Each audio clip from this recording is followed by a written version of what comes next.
She wears a necklace of severed human heads. Her skirt is made of dismembered arms.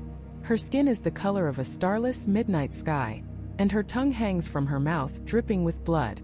She is often depicted dancing, wild and ecstatic, upon the lifeless body of her own husband. For centuries, this has been the dominant image of the Hindu goddess Kali in the West. A demon, a monster, a bloodthirsty deity of death and destruction. And for a time, history seemed to prove it. In the early 1800s, British colonial officers in India began to uncover something truly horrifying. A vast secret society operating in the shadows for over 600 years. They called themselves the Thuggee. Their members, posing as friendly travelers, would join caravans, earn their trust, and then at a preordained signal, strangle every last man, woman, and child with a yellow silk scarf. They didn't rob for wealth. They killed as an act of sacred worship, a ritual sacrifice to their dark mother, the goddess Kali.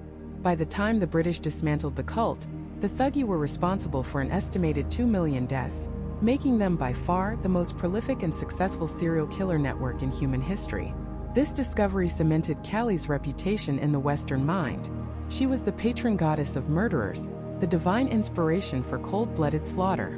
But what if that entire story, the one we've been told for 200 years, is based on a profound and terrifying misunderstanding?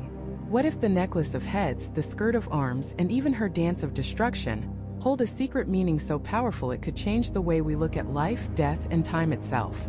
To find the truth, we can't start in 19th century India.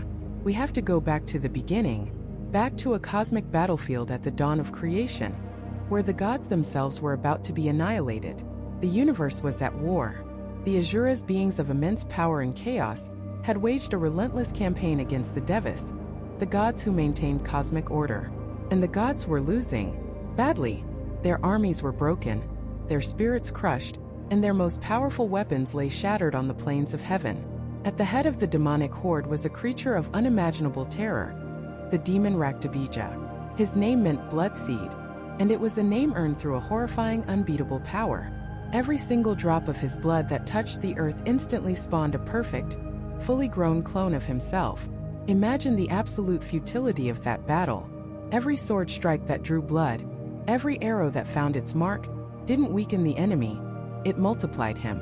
One demon became 2, then 4, then 16, until the battlefield was a writhing sea of identical monsters, each one as strong as the original.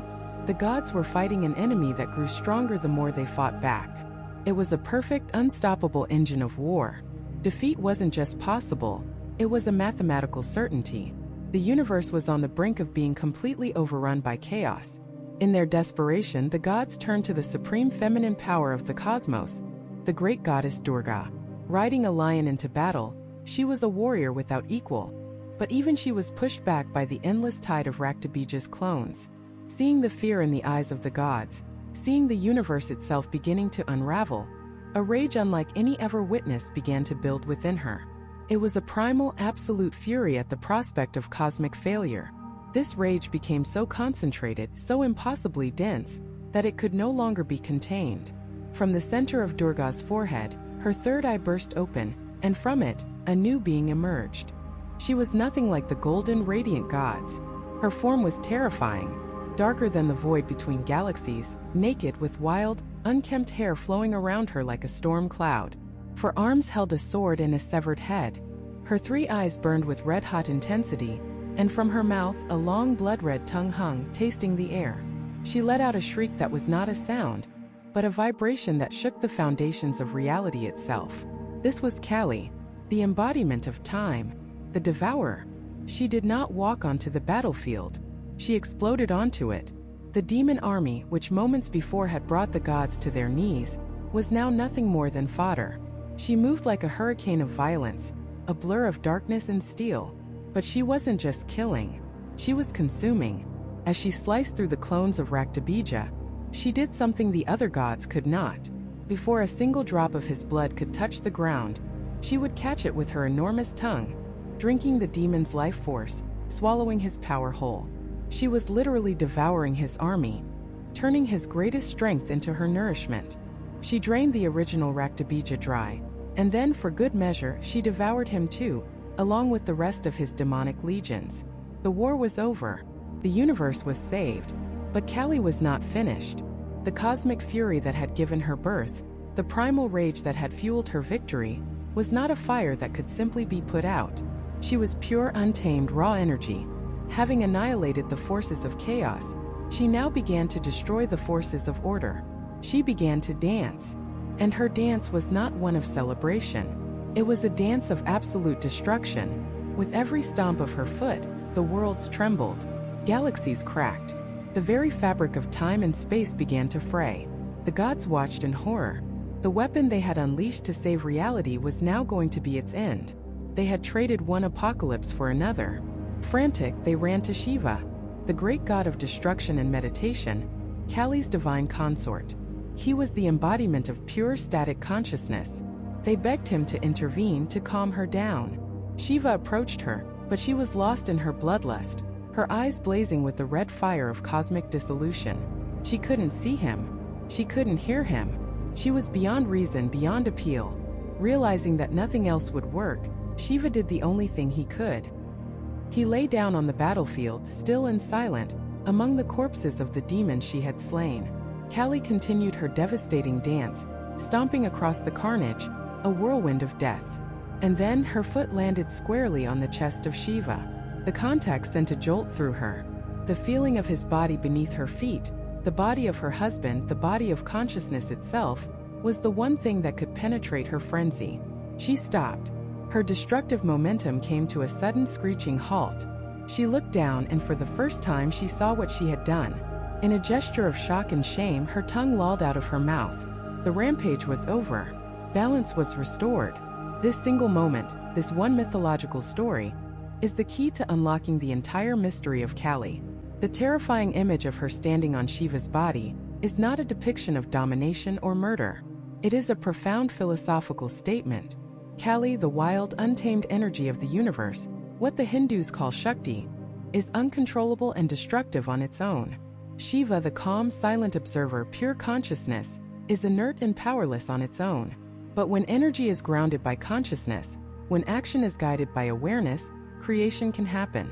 It is the ultimate symbol of the universe's most fundamental partnership. Her terrifying appearance is a code. The necklace of 50 severed heads are not trophies. They represent the 50 letters of the Sanskrit alphabet, the building blocks of language and reality. By wearing them, she signifies that she is beyond the trap of words and concepts.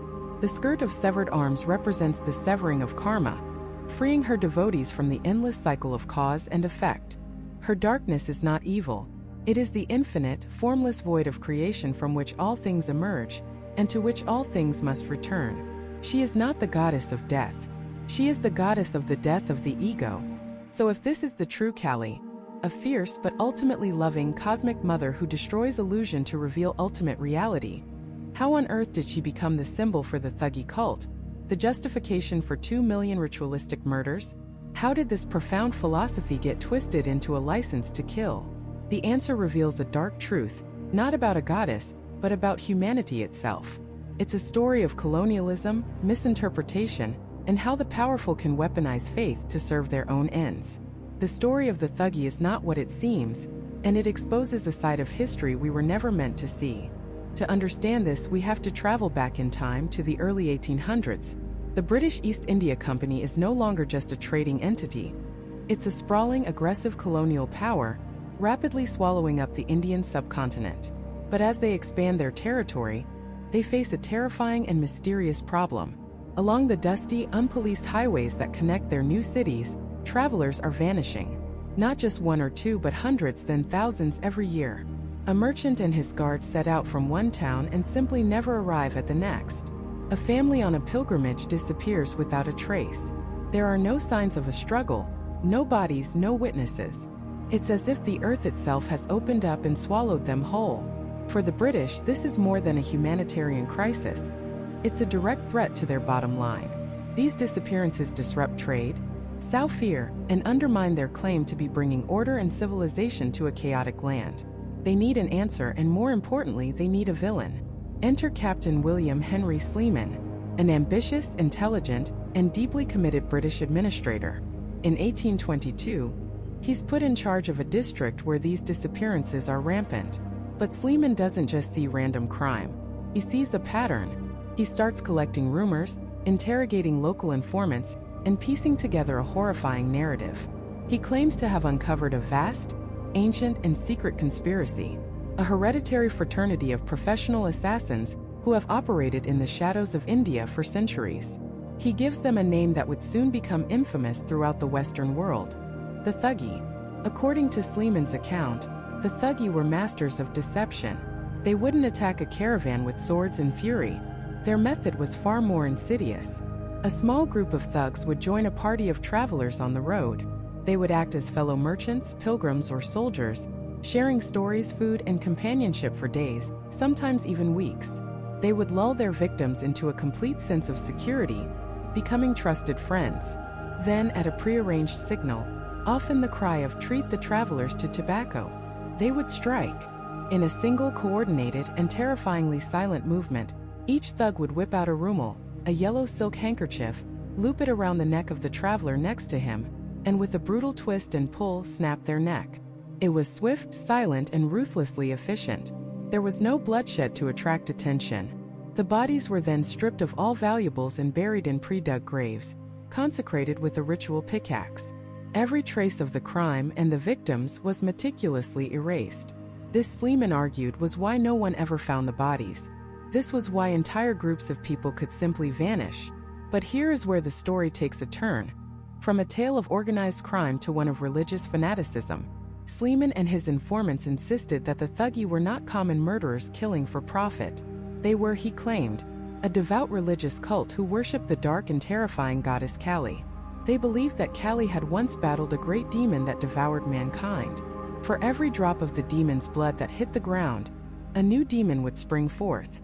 Realizing she couldn't win by force, Kali created two men from her sweat and gave them her handkerchief, instructing them to strangle the demons instead.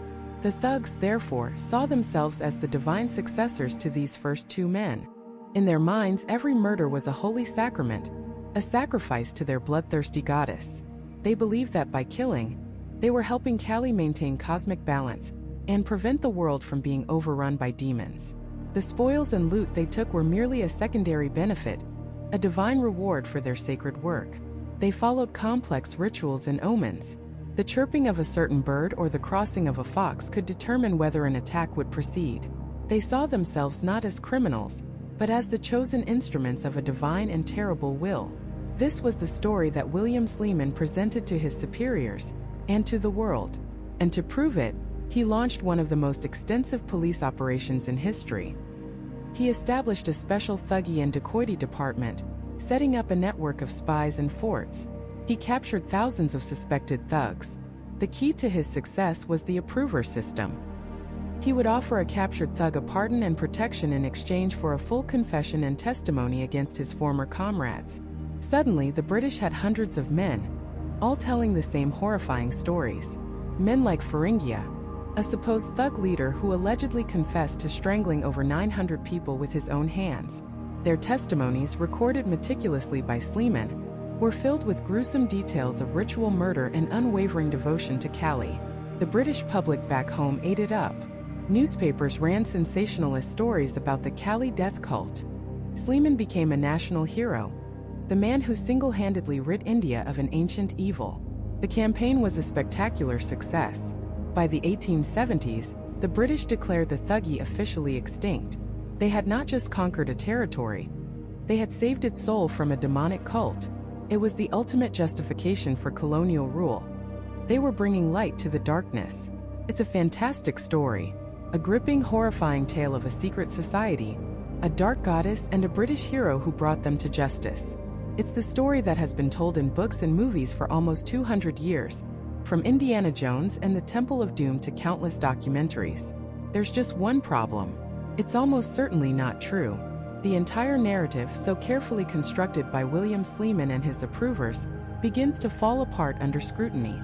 Was there really a subcontinent-wide, hereditary cult of religious assassins, all following the same rituals and worshipping the same goddess, operating for centuries without anyone noticing until a British captain came along? Let's start with the evidence. Before the British began their campaign, there is virtually no Indian text, none. that describes a Thuggee cult as Sleeman defined it. There are mentions of thags, a word that meant deceiver or scoundrel, often referring to common highwaymen.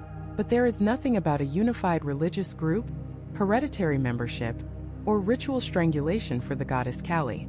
The very foundation of the story, that this was an ancient evil, seems to have no historical basis before the British themselves discovered it. And what about those confessions? The bedrock of Sleeman's case. He relied on approvers, men who were literally testifying to save their own necks. They were coached, they were fed information, and they knew that the more sensational their story, the more valuable they were to their British captors. Is it so hard to believe that these men, facing execution, would tell the British exactly what they wanted to hear? That they would weave a fantastic tale of a dark goddess and sacred murder if it meant they could live? The confessions are remarkably consistent, almost too consistent, suggesting a pre-written script rather than independent accounts. Then there's the goddess herself, Kali. The connection is tenuous at best. While some groups of bandits and warriors in India have historically worshipped fierce deities, the idea that Kali demanded strangulation as a primary form of worship is a complete British invention. There is no theological basis for it in mainstream Hinduism. In fact, the center of this supposed Kali cult was in a region of northern India where Kali worship was not even particularly widespread. The British simply took the most fearsome-looking goddess they could find in the Hindu pantheon and made her the patron saint of their new villain. They projected their own Victorian fears of the savage, irrational other, onto a complex deity they didn't understand. So if the Thuggee weren't a death cult devoted to Kali, who were they? And why did thousands of people vanish from India's roads? The answer is far more complex, and it shines a light not on some mythical evil, but on the very real chaos created by the British colonial project itself. The groups that Sleeman labeled as Thuggee were not one unified cult. They were a diverse collection of people pushed to the margins of a society in violent transition. They were dispossessed peasants who had lost their land to British tax policies. They were disbanded soldiers from the armies of Indian kingdoms that the British had just conquered, men with military training and no other way to make a living. They were nomadic tribes whose traditional lifestyles were being criminalized. These were desperate people, banding together for survival in a world that had been turned upside down. They were highway robbers, yes. They were certainly dangerous, but they were a social and economic problem, not a religious one. By branding them all as a single monstrous religious cult, the British performed a brilliant sleight of hand. They took a problem of their own making, the social dislocation caused by their conquest, and reframed it as an ancient, native evil that only they could defeat. It allowed them to enact sweeping laws, imprison people without trial, and create a vast surveillance state, all under the guise of a holy war against the servants of Kali. It was, quite possibly, one of the most successful propaganda campaigns in the history of empire. And at the center of it all was one man, Colonel William Sleeman. To the British public, he wasn't just an officer. He was a hero, a real-life Sherlock Holmes battling a shadowy, subcontinent-spanning conspiracy of evil. Appointed to suppress what the British called Thuggee, Sleeman became the architect of the myth, the chief storyteller in a tale that would captivate and terrify the Western world. He didn't just fight bandits. He waged a war of information. His reports, filled with lurid and sensational details, were sent back to London and published in newspapers, becoming the Victorian equivalent of a viral true crime podcast. He wrote of a hereditary cult of assassins, a secret society passed down from father to son for centuries, whose sole purpose was to murder travelers in the name of their dark goddess, Kali. According to Sleeman's narrative, these thugs would befriend unsuspecting merchant caravans or families on pilgrimages. They would travel with them for days, sharing food, stories, and laughter, lulling them into a false sense of security. Then, at a prearranged signal, often the cry of a specific bird or a coded phrase, they would strike. With ruthless efficiency, they would strangle their victims with a rumal, a yellow silk scarf, a weapon that left no blood and made no noise. They would then loot the bodies, bury them in meticulously prepared graves, and perform rituals to Kali, thanking her for the bounty. This story was terrifyingly effective. It painted a picture of an India that was not just different, but fundamentally depraved and dangerous. It suggested a hidden evil lurking beneath the surface of daily life, an ancient sickness that only the civilizing hand of the British Empire could cure. Sleeman claimed to have uncovered a vast network, with thousands upon thousands of members operating across the entire Indian subcontinent. He conducted mass trials, often based on the testimony of a few approvers, captured men who, under threat of execution, would name dozens, even hundreds of others. Mass graves were supposedly unearthed, providing gruesome physical evidence for the horrified readers back home. The numbers were staggering.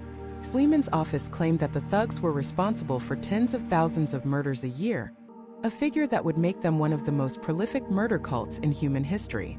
It was a narrative of pure ritualistic evil, and Kali was cast as its monstrous matron saint. Her image was weaponized. The British propaganda machine took every aspect of her iconography and twisted it into something sinister.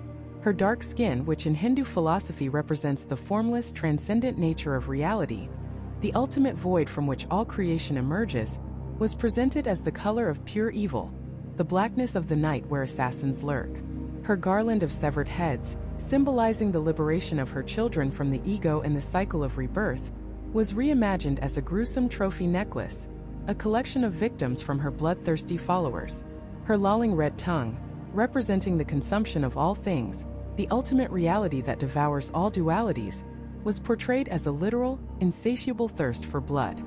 The British effectively created a demonic caricature, custom-made to horrify a Christian audience. They stripped Kali of all her profound philosophical and spiritual meaning, reducing her to a one-dimensional pagan idol demanding human sacrifice. In this story, she wasn't a protector, a liberator, or the fierce mother of the universe. She was the god of murderers. This narrative served the empire perfectly. It justified the creation of the Thuggee and Dacoity Department, one of the first modern secret police forces. It gave the British the moral authority to suspend local laws, conduct trials without juries, and imprison or execute thousands of people based on flimsy evidence and coerced confessions. Any group that resisted British economic control, disbanded soldiers from conquered kingdoms, nomadic communities whose trade routes were disrupted, local chieftains who refused to bow to the new rulers, could be conveniently labeled as thugs. The term became a catch-all for any inconvenient opposition. It was a perfect tool for colonial consolidation. But as the years passed and historians began to look closer, the official story started to unravel. The grand, unified, pan-Indian cult of Kali-worshipping super-assassins simply didn't seem to exist. At least, not in the way Sleeman described. There's no question that there were highway robbers in 19th century India. The political and economic chaos caused by the collapse of the Mughal Empire and the aggressive expansion of the British East India Company had left many people desperate. Former soldiers, displaced farmers, and tribal communities were pushed into banditry to survive.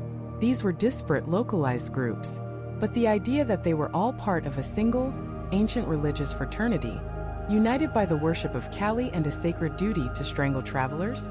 There is virtually no pre-colonial evidence to support this. No Indian texts, no folklore, no historical records mention a Thuggee cult.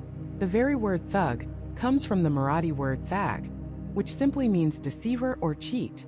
It was a generic term for a criminal, not a member of a specific religious order. Modern historians now argue that Sleeman and the British administration essentially took the real, existing problem of highway robbery and repackaged it. They exaggerated its scale, invented a religious motive, and created a terrifying secret society out of whole cloth. Why? Because a scattered collection of desperate bandits is a policing problem. But a monolithic evil cult is a threat to civilization itself. It's a holy war, a battle for the very soul of India. And that kind of war justifies any action, any law, any brutality required to win.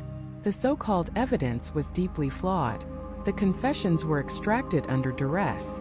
The approvers who informed on their supposed co-conspirators were often just saving their own skins, naming anyone they could think of.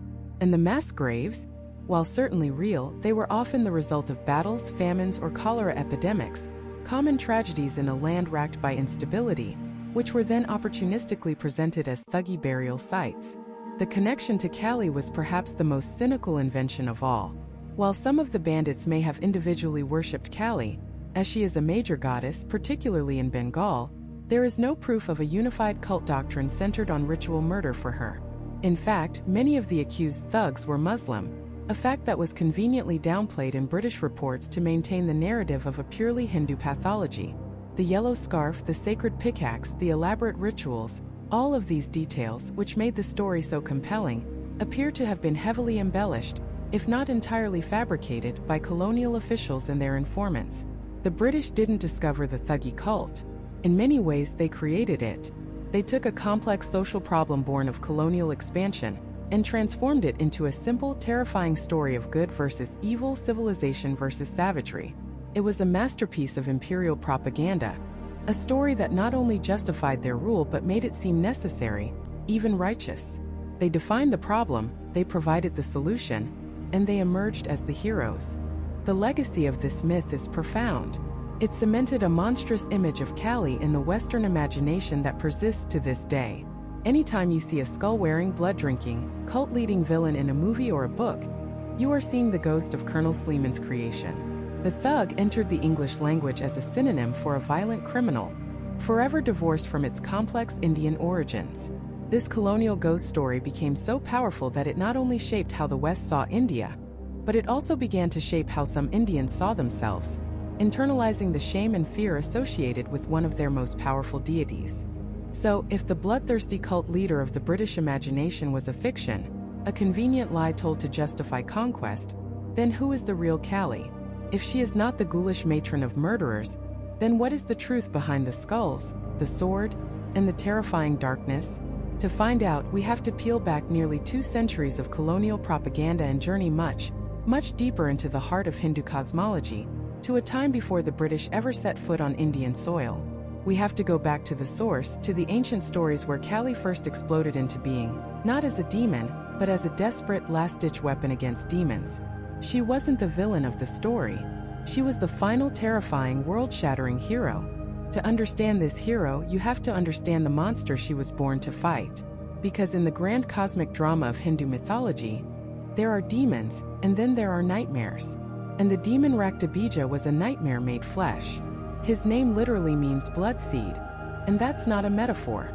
It was his power, his curse upon the universe.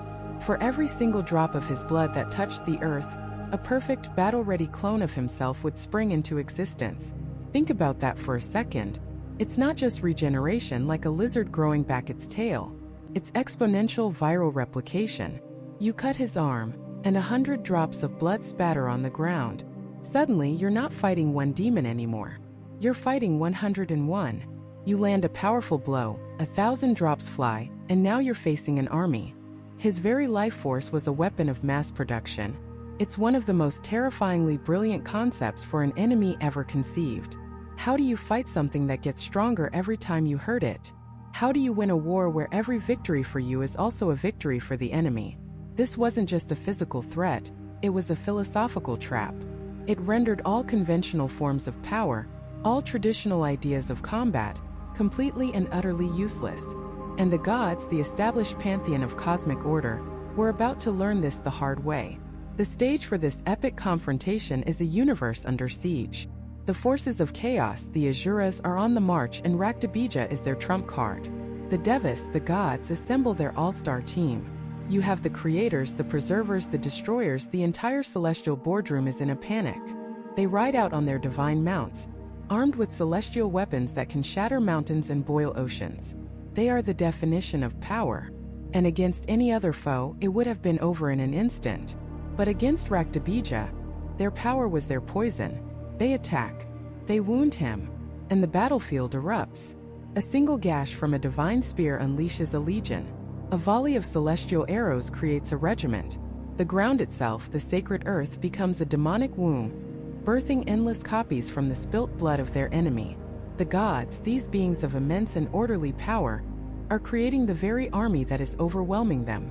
They are trapped in a feedback loop of their own making. The more they fight, the faster they lose. They are literally drowning in the consequences of their own strength. Desperate, horrified, they retreat. They realize that their individual powers, no matter how great, are not the answer. The problem is too big. The logic of the enemy is too broken. So they do something unprecedented. They decide to pool their resources, to create a single unified champion who embodies the peak of all their divine energies. They focus their collective might, their tejas, their divine light and power. From Brahma the creator came the form. from Shiva the destroyer the face, from Vishnu the preserver the arms. Each god contributes their essence, their greatest weapon. Shiva's trident, Vishnu's discus, Indra's thunderbolt, Vayu's bow and arrow. What emerges from this incandescent fusion of divine energy is the goddess Durga. She is magnificent, beautiful, and terrifyingly powerful. Riding a lion with 10 arms bristling with the most powerful weapons in existence, she is the ultimate warrior. She is the physical embodiment of the entire divine order, a walking, talking, demon-slaying system of universal justice. She is the gods' perfect answer, their silver bullet. And at first it seems to work. Durga is an unstoppable force of nature. She wades into the demonic hordes, a whirlwind of righteous fury. Her lion tears through their ranks, her weapons flash like lightning, and the armies of chaos are decimated. She is everything the gods had hoped for and more. She cleans house. The battlefield is littered with the vanquished. And then she comes face to face with the main event. Raktabija, the two champions clash. Durga, the unified power of divine order, against Raktabija, the embodiment of exponential chaos. And she is more than his match. She is stronger, faster, a more skilled warrior. She lands a blow, a deep cut, and his blood spills onto the earth. And the nightmare begins again, but on a scale the gods couldn't have even imagined. Because Durga's power is so immense, the wounds she inflicts are catastrophic. The blood doesn't just drip, it gushes. It sprays across the battlefield like a crimson rain. And from every single drop, a new Raktabija springs forth, fully grown, fully armed, and ready to fight. She cuts one down and 1,000 take his place. She unleashes a devastating attack that wounds a dozen of them, and 100,000 more erupt from the blood-soaked ground. The battlefield transforms into a sea of identical, grinning demons. An infinite, self-replicating horde. Durga, the perfect warrior, is now surrounded. She is fighting with all her might, a blur of motion and divine energy. But for every one she destroys, the enemy's numbers multiply. She is no longer clearing the field, she is planting it. Her own unparalleled strength has become the very engine of her enemy's growth. The ultimate weapon of the gods is now the ultimate demon factory. Imagine the sheer psychological horror of that moment. You are the most powerful being created, designed for one purpose, to win. And yet, the very act of you fighting, of you succeeding at your task, is what is causing you to fail on an apocalyptic scale. The logic of the universe has been turned inside out.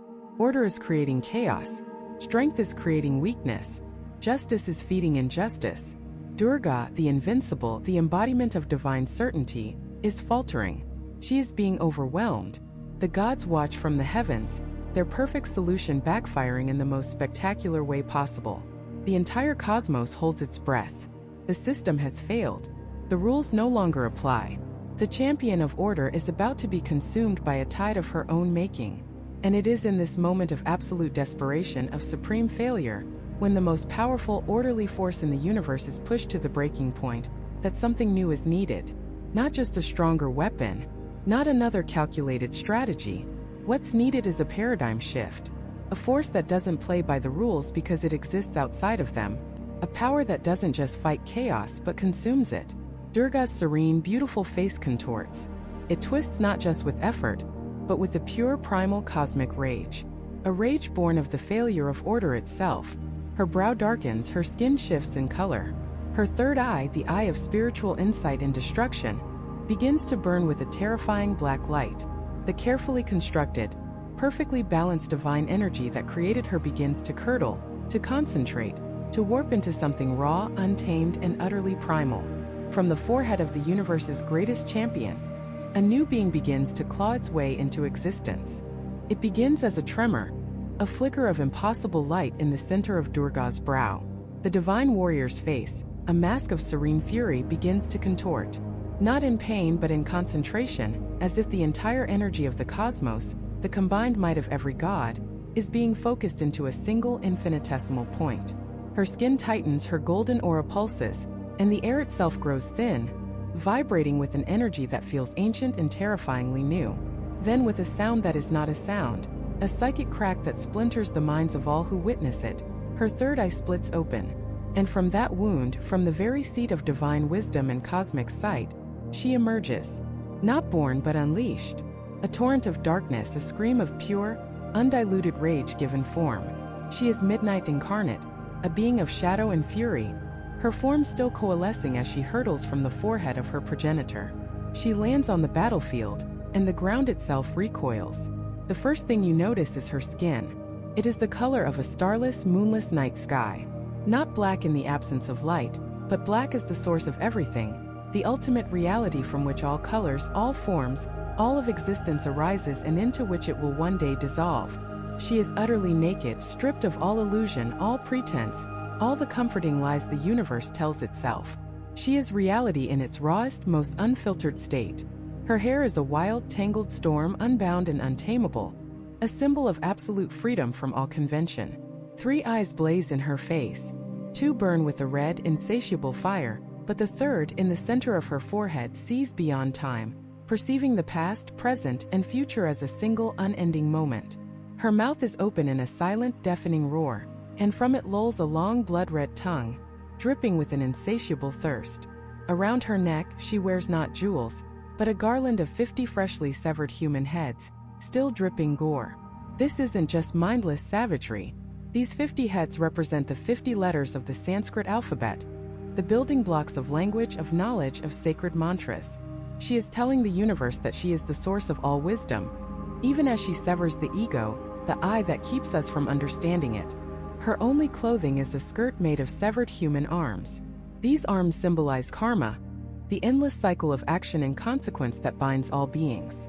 By wearing them, she declares her power to liberate her followers from this cycle, to cut them free from the chains of their own deeds.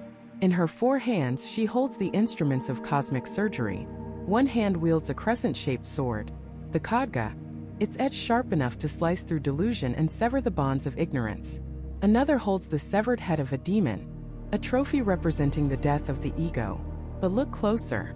Her other 2 hands are not weapons of war. One is raised in a gesture that says, "Be not afraid," and the other is lowered in a gesture of granting boons and blessings. This is the great paradox of Kali. She is the terrifying destroyer and the loving, compassionate mother, all at once. She is the horror that destroys your demons, and the comfort that awaits when they are gone. She takes in the battlefield with a single glance of her 3 eyes. She sees the desperation of the gods. She sees the endless, laughing, mocking tide of Raktabija's clones swarming over everything, and she lets out a cry. It is a sound that rips through the fabric of creation, a primal shriek that echoes from the birth of the universe. The demons freeze. The gods cower. Raktabija himself, for the first time, feels a sliver of something he has never known: fear. She doesn't walk, she doesn't run. She flows across the battlefield like a wave of annihilation. The legions of Asuras, who just moments before were an unstoppable force, are now nothing more than wheat before a scythe. Her sword is a blur of dark light, separating heads from necks, limbs from torsos. She moves with a terrifying, ecstatic grace, a whirlwind of death and destruction. She is not fighting a war. She is performing a dance, and the battlefield is her stage. Raktabija, shaking off his initial shock, bellows in rage. This upstart, this creature of shadow, dares to challenge him? He charges, his mace held high, and brings it down with enough force to shatter a mountain. Kali doesn't even flinch. She catches the mace in one of her hands, stopping it cold. With another, she rips the weapon from his grasp and shatters it into dust. Enraged and humiliated, Raktabija does what he always does. He uses his own body as a weapon, gashing his arm with his claws. The blood, rich and dark, arcs through the air, and where each drop lands, a perfect, fully formed clone of the demon general springs to life, snarling and ready for battle. A dozen new Raktabijas now surround her. They laugh, their confidence restored. How can she possibly fight an enemy that multiplies with every wound? But Kali is not like the other gods. She is not bound by their rules of engagement, their codes of cosmic warfare. She is the embodiment of radical, unconventional solutions. She looks at the spilling blood, not as a source of her enemy's strength, but as a source of nourishment. A horrifying, brilliant idea sparks in her timeless mind. She lunges forward, not at the clones, but at the original Raktabija. She grabs him by the hair, yanking his head back to expose his throat. The demon struggles, but he is like a child in her grasp. He strikes her, wounds her, but she pays it no mind. Her goal is not to kill him with a sword. It's to starve his power at its source. Then the gods and demons watch in stunned, silent horror as she extends her massive prehensile tongue. It uncoils like a crimson serpent, darting out to lick the fresh wounds on Raktabija's body. She begins to drink. She laps up every single drop of his magical blood before it can even dream of touching the sacred ground. The demon screams, a sound of pure terror and disbelief. His greatest power, his invincibility, has been turned into his undoing.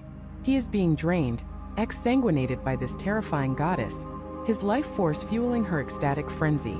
She holds him fast, her tongue a blur, catching every spurt and trickle of blood. The existing clones, seeing their creator being consumed, charge in a panic. With her free hands, Kali plucks them from the air, one by one, and shoves them whole into her gaping mouth, crunching their bones and swallowing their essence. The battlefield falls silent, save for the gruesome sounds of her feast. When the last clone is devoured and the original Raktabija is a pale, shrunken husk, she finally raises her sword. With one clean stroke, she severs his head from his body, ending the reign of the Bloodseed demon forever. Victory! The war is over. The remaining Asuras, their will to fight completely shattered, turn and flee in a mad panic. The gods, watching from the heavens, let out a collective sigh of relief that shakes the cosmos. They have won. Their champion, their desperate, last-minute creation has saved them all. They prepare their praises, their hymns of gratitude. But Kali is not finished. The dance is not over. The blood of the demons has awakened in her an ancient primal hunger, a divine madness. Her eyes, which were burning before, are now blazing infernos. Her victory cry morphs into a howl of unrestrained, ecstatic rage. She is intoxicated, drunk on destruction. She turns her terrible gaze from the fleeing demons to everything else. She begins to stomp across the battlefield, her heavy feet crushing everything in her path. Friend and foe, living and dead. She tears through the remaining pockets of resistance. Yes, but she doesn't stop there. Her laughter, a terrifying, joyous shriek, echoes as she begins to destroy the world itself. She is no longer a warrior fighting a battle. She is a cosmic force of dissolution, a black hole of rage threatening to consume all of creation. The gods watch in abject terror. The weapon they forged to save reality is now poised to unmake it entirely. They called upon the ultimate power to solve their problem, and in doing so, they have created a far, far greater one. The universe has been saved from the demons. But now, who will save the universe from its savior? The gods watched, paralyzed by a terror far colder and deeper than any demon could inspire. Their perfect weapon, their divine solution, was now a walking, screaming, laughing apocalypse. Kali's dance was no longer a dance of liberation. It had become a symphony of annihilation. With every step, the ground cracked and bled lava. With every swing of her sword, constellations shivered and died in the blackness of space. She was no longer just consuming the blood of demons. She was drunk on the raw, unbridled power of destruction itself. Her laughter, once a sound of righteous victory, now echoed with the chilling glee of absolute chaos. It was the sound of a star collapsing, of a galaxy being shredded. The very laws of physics began to fray at the edges. Cause and effect flickered like a dying candle. The gods had uncorked a primal force, a cosmic absolute, and they had no idea how to put it back in the bottle. Brahma, the creator, the great-grandsire of the universe, was the first to try and intervene. He approached her, his four faces etched with desperate concern. He tried to reason with her, to remind her of her purpose, to speak to the Parvati that he knew was somewhere within that terrifying form. He spoke of cosmic order, of balance, of the cycle of creation that she was now threatening to shatter forever. Kali didn't even seem to hear him. She simply danced past, the wind from her movement nearly tearing him from his celestial swan. His words of creation were meaningless to a being who had become the embodiment of the end. Next came Vishnu, the preserver, the master of cosmic stability. He manifested his great discus, the Sudarshana chakra, a weapon that could slice through mountains and quell armies. But he didn't throw it. How could he? Attacking her would be like attacking the very energy that animates the universe. Instead, he tried to use his divine powers of Maya, of illusion, to soothe her. He conjured visions of peaceful meadows, of tranquil oceans, of sleeping children. He tried to create a bubble of serenity around her, hoping to calm the raging storm within. It was like trying to stop a tsunami with a photograph of a still pond. Her rage burned through his illusions instantly, turning his peaceful meadows into fields of fire and his tranquil oceans into boiling seas of blood. Vishnu, the sustainer of reality, was forced to retreat as the reality around Kali simply ceased to exist. Other gods tried. Indra hurled his lightning bolt, only to see it absorbed into her darkness as if it were a firefly. Vayu, the wind god, tried to blow her back, but found his gales were nothing more than a whisper against her hurricane.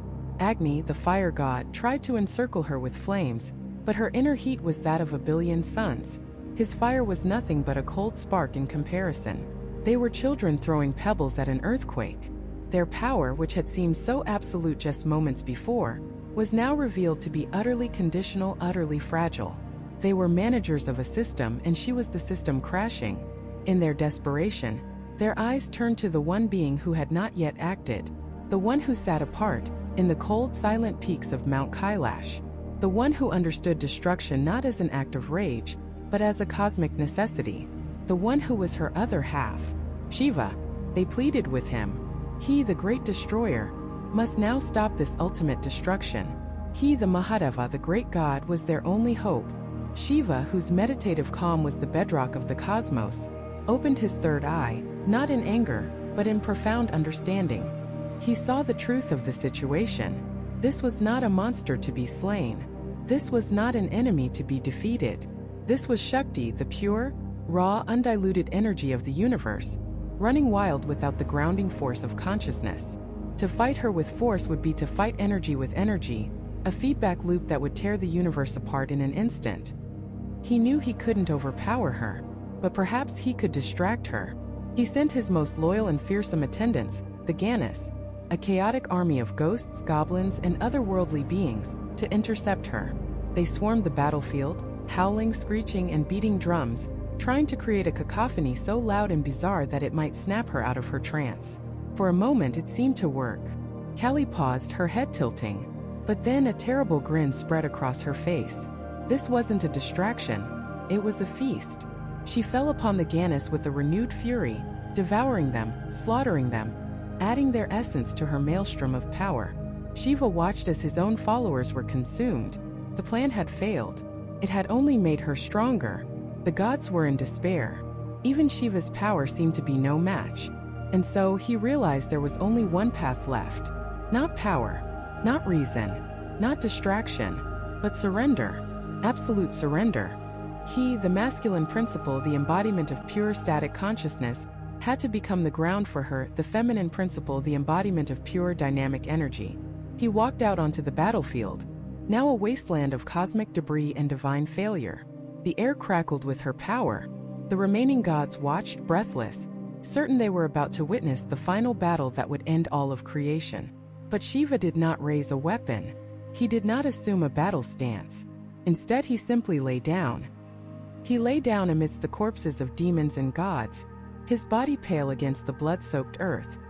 He closed his eyes, entering a state of profound stillness. He became the corpse, the Shava. He made himself utterly passive, utterly vulnerable. He offered no resistance. He became the silent, unchanging stage upon which her terrible dance was playing out. Kali continued her rampage, blind and deaf to all but her own inner fire. She danced across the cosmos, her feet stomping out the rhythm of the end times. And then she stepped on something soft, something yielding. It was different from the cracked earth and the broken bodies of demons. The sensation traveled up her leg, a shockwave of unfamiliar feeling that pierced through the red haze of her fury. She stopped. For the first time since her birth from Durga's brow, her dance of destruction came to a halt. The universe held its breath. She looked down, and she saw him. Beneath her foot was the chest of her husband, Shiva, the Lord of the universe, lying still and lifeless beneath her. In that instant the spell was shattered. The bloodlust evaporated. The cosmic rage that had consumed her receded like a tidal wave pulling back from the shore. A wave of utter shock, shame, and horror washed over her. What had she done? In her blind fury, she had placed her foot upon the body of her consort, an act of profound disrespect. She, the divine energy, had dominated and desecrated the very consciousness that gave her existence meaning. Her long, blood-red tongue, which had been lolling out in a display of insatiable thirst, suddenly retracted in shame. Her 4 arms, which had been instruments of relentless slaughter, fell limp to her sides. The necklace of severed heads felt impossibly heavy. The wild, manic light in her eyes softened into a look of deep remorse. She had been brought back to herself, not by a greater power, but by the shocking realization of her own transgression against the one she loved. The unstoppable force had just met the truly immovable object, not a wall of strength, but a foundation of absolute stillness and surrender. The storm had passed. The universe was saved by an act of supreme sacrifice. But the image of that moment, the dark goddess standing on the still white body of God, would be burned into the cosmic memory forever. It was a symbol of a profound, terrifying, and necessary truth. But what did this truly mean? And what happens when a power that immense is simply calmed, but not vanquished? To understand that image, you have to understand the fundamental mechanics of this corner of the cosmos. In Hindu philosophy, particularly in the schools of thought that worship her, there are 2 core principles. There is Shiva and there is Shakti. Think of Shiva as pure, unmanifested consciousness. He is the blank canvas, the silent observer, the infinite potential of everything that could ever be. He is stillness. He is the void. He is the eternal, unchanging foundation of reality. But by himself he does nothing. He is pure being without action. Then there is Shakti. Shakti is the energy. She is the power, the action, the force that makes the universe manifest. She is the wave that crashes upon the shore of existence. She is the painter's brush, the Big Bang, the force of evolution, the beat of a heart. She is everything that moves, changes, creates, and destroys. One cannot exist without the other. Consciousness without energy is inert. Energy without consciousness is just blind, chaotic force.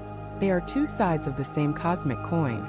And Kali is Shakti in its most raw, untamed, and primal form. So when Kali steps on Shiva, it is not an act of disrespect. It is not a wife dominating her husband. It is a profound metaphysical statement. It is a depiction of reality itself. It shows that the dynamic, active energy of the universe, the dance of life and death, takes place upon the silent, unchanging ground of pure consciousness. She is the storm and he is the sky that holds her. Her frenzied dance is only possible because his stillness provides the stage. Without him, her energy has no ground to stand on, no context. It would simply dissipate into nothing. Without her, he remains a silent witness to an empty reality. In that moment, as her foot touched his chest, it was as if a live wire touched its ground. The circuit was completed. The chaotic, untethered energy of her rage suddenly found its source, its foundation. And in that contact came a flash of realization. This is the part of the story often depicted by her expression.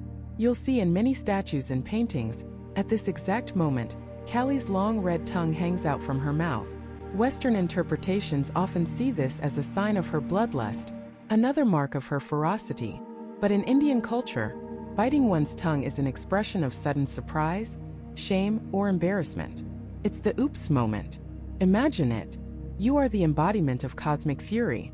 You have laid waste to legions of demons. You are so lost in the glorious, terrifying ecstasy of destruction that you have become destruction itself. You are dancing on the bodies of the slain, and the entire universe trembles with every step.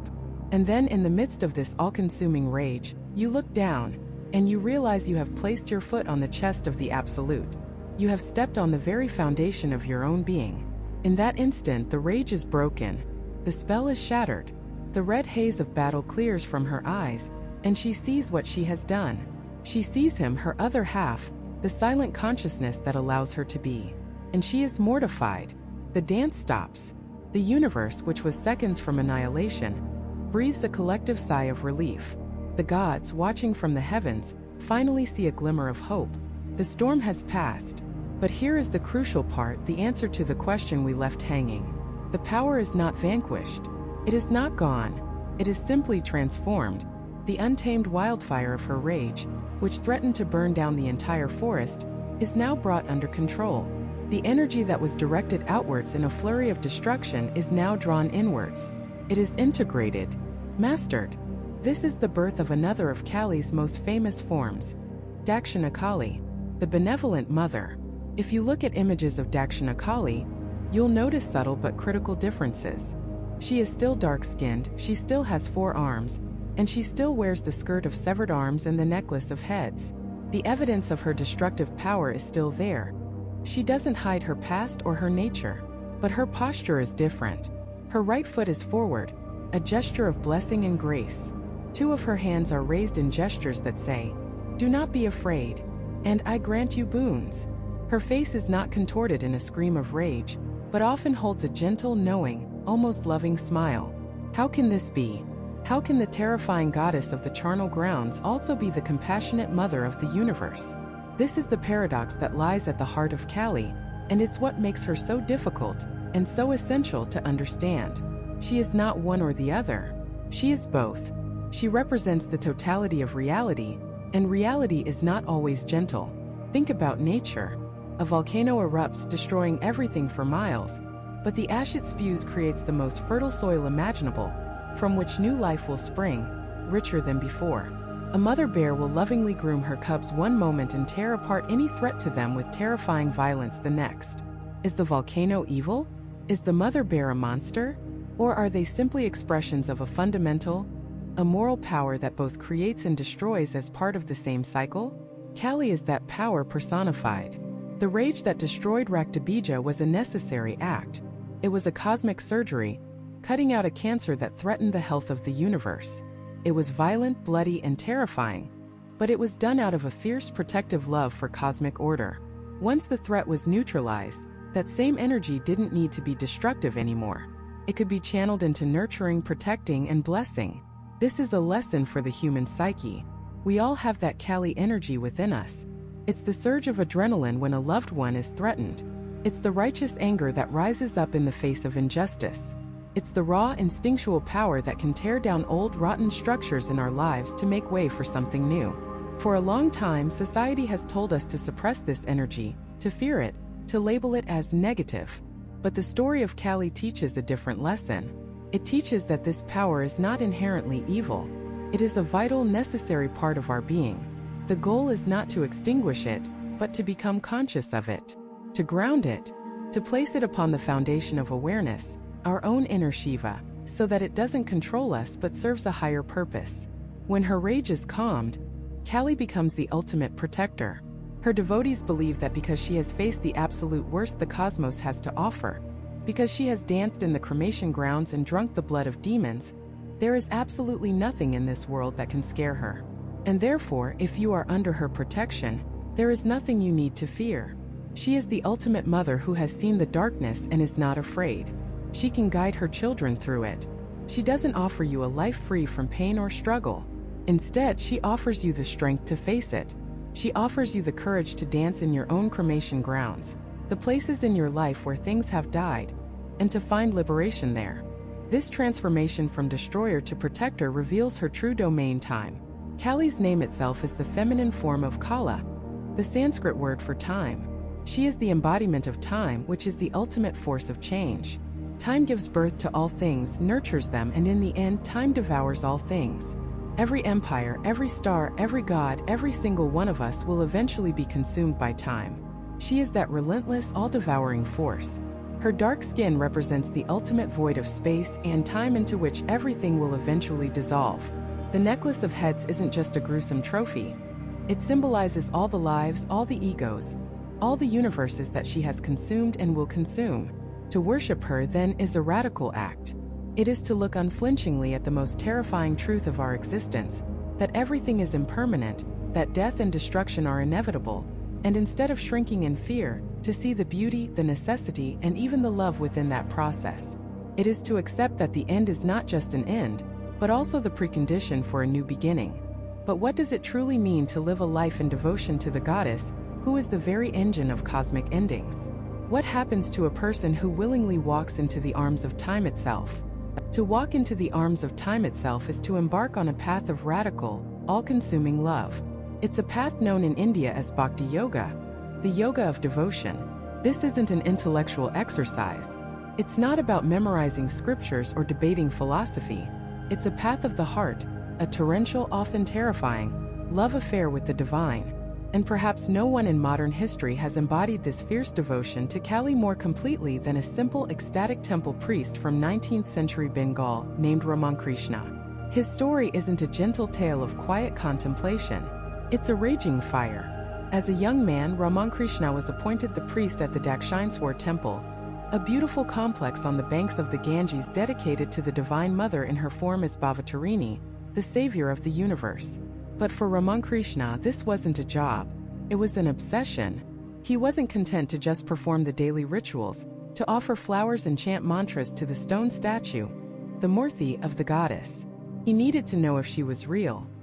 He needed to see her, to speak with her, to feel her presence as tangibly as he felt the stone floor beneath his feet. So he began a period of intense spiritual practice that would push the boundaries of human sanity. He would spend hours, days locked in the temple, staring at the image of Kali, weeping, begging, pleading for a single glimpse of her true form. He would cry out her name, Ma, Mother, until his throat was raw. He would roll on the ground in agony, feeling the profound pain of separation from his divine beloved. He gave up sleep. He often forgot to eat. To onlookers, he appeared to be going mad. His spiritual disciplines were not gentle or systematic. They were a desperate, chaotic storm of longing. He was a man drowning, and the only air he could breathe was the name of his mother. He would later describe this period as one of unbearable torment. He felt a searing pain in his heart, as if someone were wringing it out like a wet towel. He said, "I felt as if my heart were being squeezed like a wet cloth. I could not bear the separation from her any longer. Life seemed worthless." This is the crucible of the devotee. It's the dark night of the soul where faith is tested not by doubt, but by divine silence. He had thrown his entire being into the fire, and for a long time, the only response was the crackling of his own burning ego. Then came the breaking point. After years of this intense, agonizing search, he was overwhelmed by utter despair. He concluded that his life was a failure. He had given everything and received nothing. He decided, in a moment of ultimate surrender, that if he could not see the mother in this life, then this life was not worth living. He looked around the temple, his eyes falling upon the ceremonial sword that hung on the wall, the very sword that represented Kali's power to sever ignorance. He ran towards it, determined to end his own life. And in that final desperate moment of absolute surrender, as his hand closed around the hilt of the sword, the world dissolved. The temple, the statue, the sword in his hand, it all vanished. In its place, he experienced an infinite, shoreless ocean of pure consciousness. Waves of indescribable bliss and light crashed over him, and from these luminous waves, the smiling, living, breathing form of the Divine Mother emerged, engulfing his entire being. He lost all awareness of the outside world, collapsing to the floor in a state of samadhi, a state of profound divine ecstasy. When he returned to consciousness, he was a completely different man. The agonizing separation was over. The pain was gone. In its place was an unshakable, blissful certainty. He hadn't just seen a vision. He had merged with the vision. He understood. Kali wasn't just in the stone statue.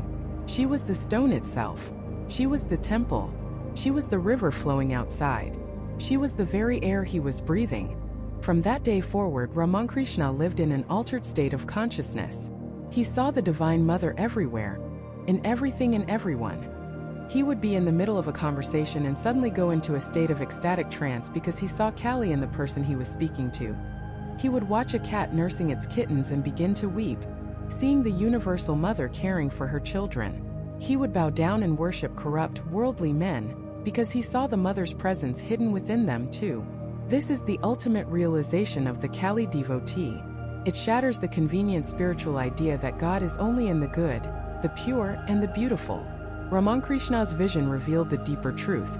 She is also in the ugly, the profane, and the terrifying. The world, with all its chaos, its pain, its cycles of birth and death, is not a mistake. It is not an illusion to be escaped. It is the very body of the goddess. The dance of creation and destruction is her dance. To worship Kali is to learn to see the divine not in spite of the world's darkness, but through it. This path turns our conventional morality completely upside down.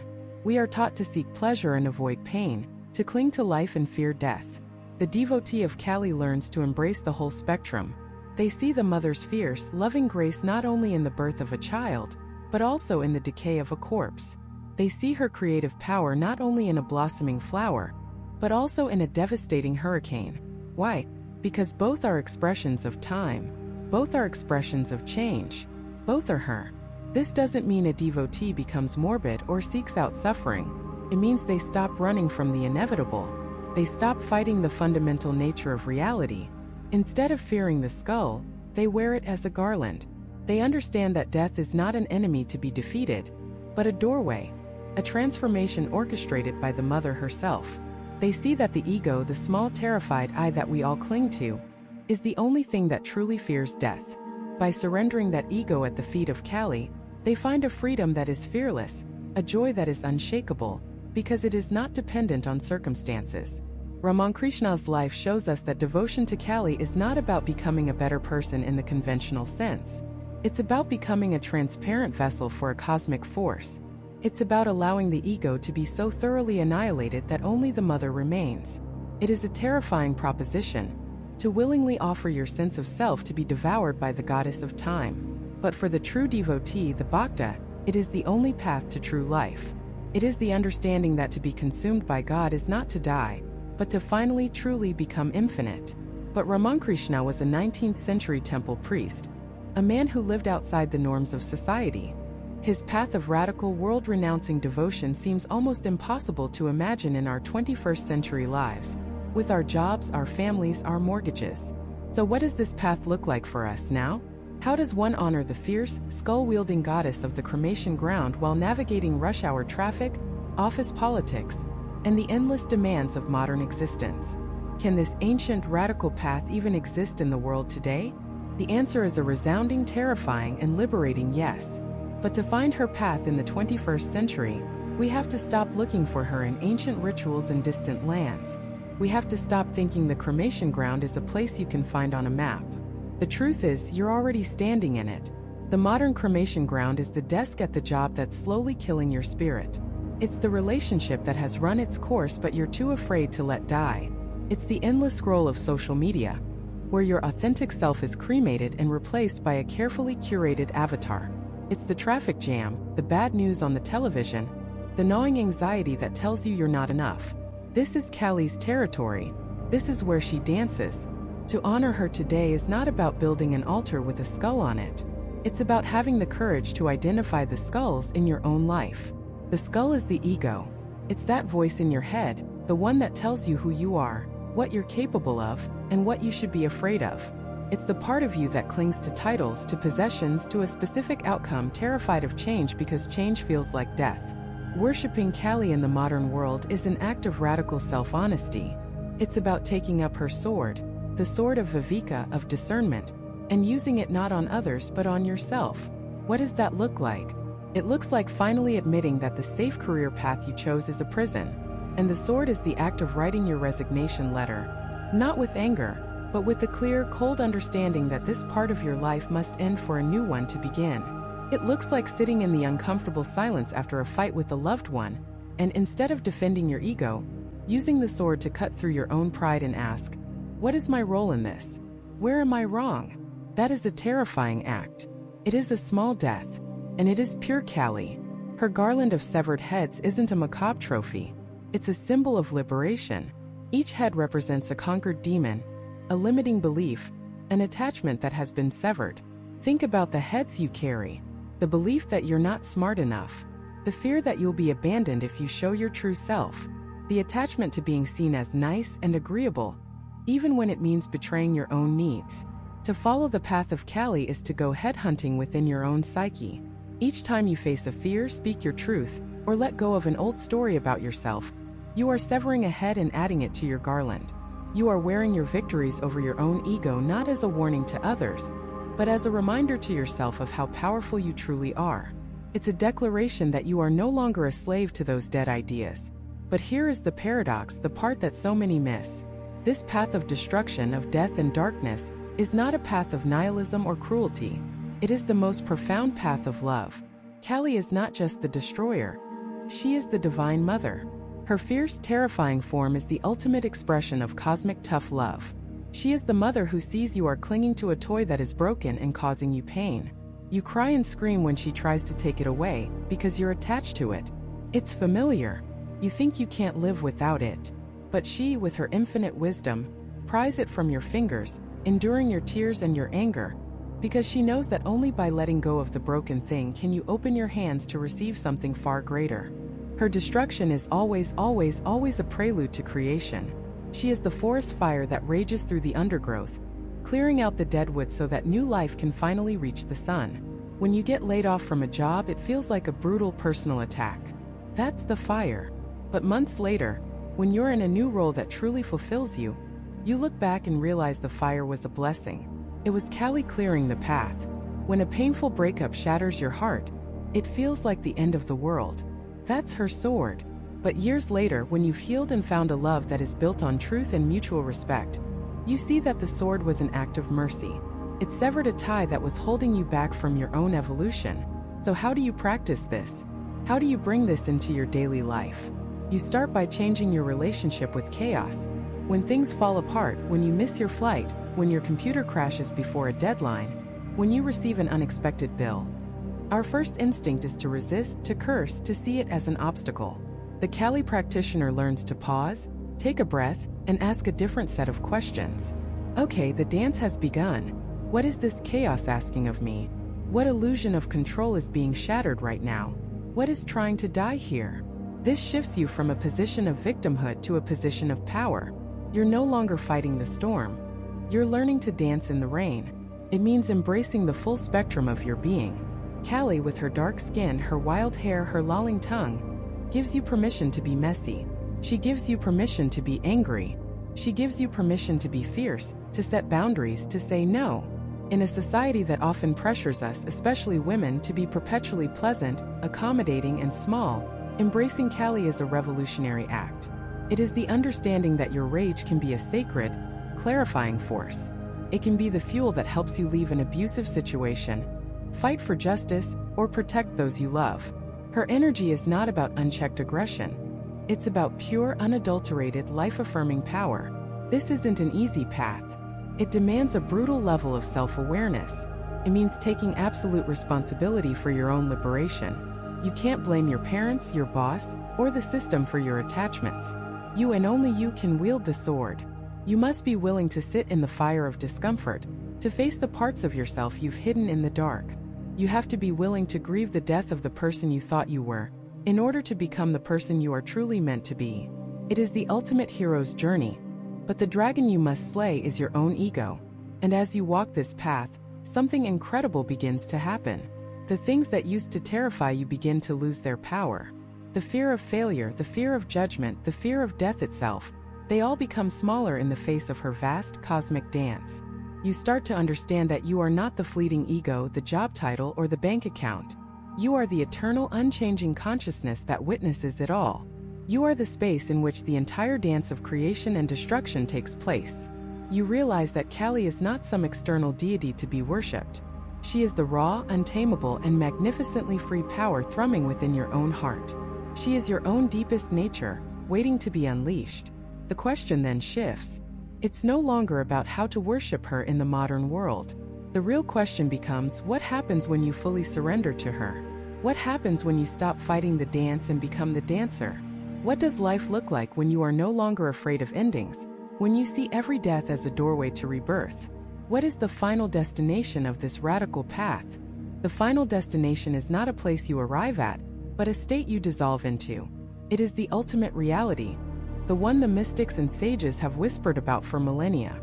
It is called moksha, liberation. Not liberation from the world, but liberation in the world. It is the end of the war against reality.